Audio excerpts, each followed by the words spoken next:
Hello, everybody. Scott Golden here with the Superstars of Wrestling review series. It has returned, and it has returned for 10 more episodes available on the network. They added them a few weeks back, and we're going to run through them here from 1993. August 7th is our first one here, and we've got 160 some of these up already. Anyway, Smoking Guns versus Well Done.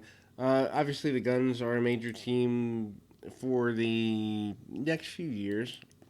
I think they break up in about 1996, maybe late 96, something like that. Well Done, Timothy Wells, Stephen Dunn, and obviously, I mean, Billy Gunn, just looking at him almost 30 years ago, is such an amazing thing. Looks completely different. Well, hits a few shots on him. Irish whip into the corner and almost a Japanese style arm drag hip toss. And Gunn looks to be in $1,000,000. I don't know how he wears kind of sneakerish boots as a way of managing there. Anyway, we kind of see Bart come in. He gets choked down a little bit. Really, very basic match here. Love the gear of the Well Done team as it's kind of neon green and black and just an interesting look. Anyway, Dunn hit some shots on Bart. Bart not doing very well to get back up. Lots of heat on the heels here. Belly to belly suplex on from Well, which was well done. No pun intended. And Anyway, ducks the clothesline, crossbody. Both guys clash together, and it is without a doubt a good run there. Billy comes back in, cleaning house pretty quickly on both guys. Does the phony 10 punches in the corner spot and pull off both guys. Both guys of the Well Done team manage to pull Billy off, and then we see the double team sidewinder pile driver combination and a win for the Guns. Update on Razor Ramon and the what later ends up being called the 1-2-3 Kid and the $1,000,000 Man. Basically, the angle between the 1-2-3 Kid defeating Razor Ramon gets blown out of proportion. Ted DiBiase is not happy. Ted DiBiase says he can in fact handle the 1-2-3 Kid, and DiBiase manages to end up chasing the Kid around after the Kid manages to get a short pin over him, and that is clipped from Wrestling Challenge. Good little angle if you've never seen the completion of the Razor Ramon introduction of the 1-2-3 Kid from, I believe it was May of '93, mainly on Raw. The heck of an angle. They kind of start with Kid beating Razor. Razor's embarrassed, and they keep upping the ante until they get to $10,000, and the Kid steals the money and runs away. And that leads to the summer heel babyface turn for good old Razor Ramon. Anyway, Adam Bomb and Chaz Ware. Adam Bomb, of course, managed by Johnny Polo, a.k.a. Raven, eventually. Polo, I mean, certainly Bomb is looking like $1,000,000 here. He hits a couple of beals.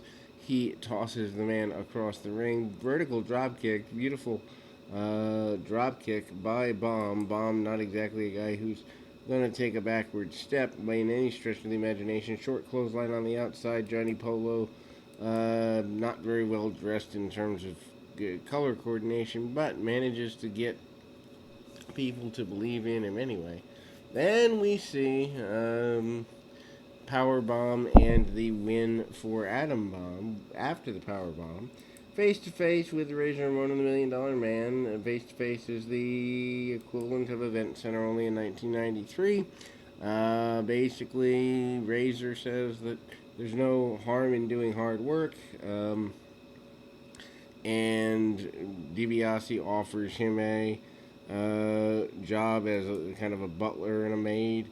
Obviously, this does not make Razor very happy, and they build up the feud between the two of them. then we see the Lex Express angle going forward, running through Worcester. We see actually a motorcade leading the bus through the streets, so to speak, which is just goofy. Luger, they tried to make him look over, but he wasn't. A lot of television shots in the bus, and they do this over the next several months, which is just weird to me.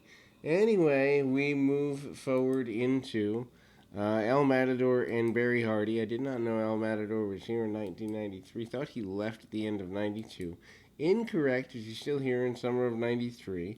El Matador, kind of a wasted gimmick, if you ask me, in the sense that he goes away late 91, early 92, gets the gimmick, and then basically is an enhancement talent to one level above. He gets wins over enhancement talents himself, but not getting major wins is Santana in 1993. Anyway, Santana hits a couple of shots. Barry Hardy, the perennial enhancement talent himself, gets a couple of shots, and then Santana goes with some arm bars, cinches up on the arm, and again, Santana, gets beat about the spine, the back, and whatnot. Anyway, big back body drop by Santana. Santana hits the forearm to the back of the neck and gets the win. Face to face with Tatanka and Bam Bam Bigelow. Tatanka basically says that Bigelow knows nothing about respect for the Native American people. Bigelow with Luna Vachon basically says that Tatanka needs to shut up and that he'll teach him respect when they meet in the ring. Really, actually, a poor promo segment. Then we go to the Slam Jam music video from the WrestleMania album of 1993, which is later released in the States. It's not here yet, but that's there.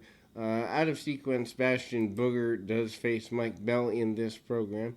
Booger, of course, Mike Shaw, who ends up being made fun of for being a fat guy. Fans laughing at the guy, and he's eating, and he's gross, and he's nasty. Mike Bell, who later gets kicked in the head by the Wanderings of Perry Saturn in about 2001. Anyway, Shaw with some clotheslines, or Booger, as it were, with some clotheslines. Actually clotheslines the guy over the top rope and splashes him into the ringside post. Booger manages to get a body slam and then heads to the second rope on the inside, hits a splash, and it is not a friendly place to be, and he gets the victory there. Second rope slash from Bastion Booger, not a good place to be in any stretch of the imagination. And we see Booger get the victory. And we will go into more action right after this.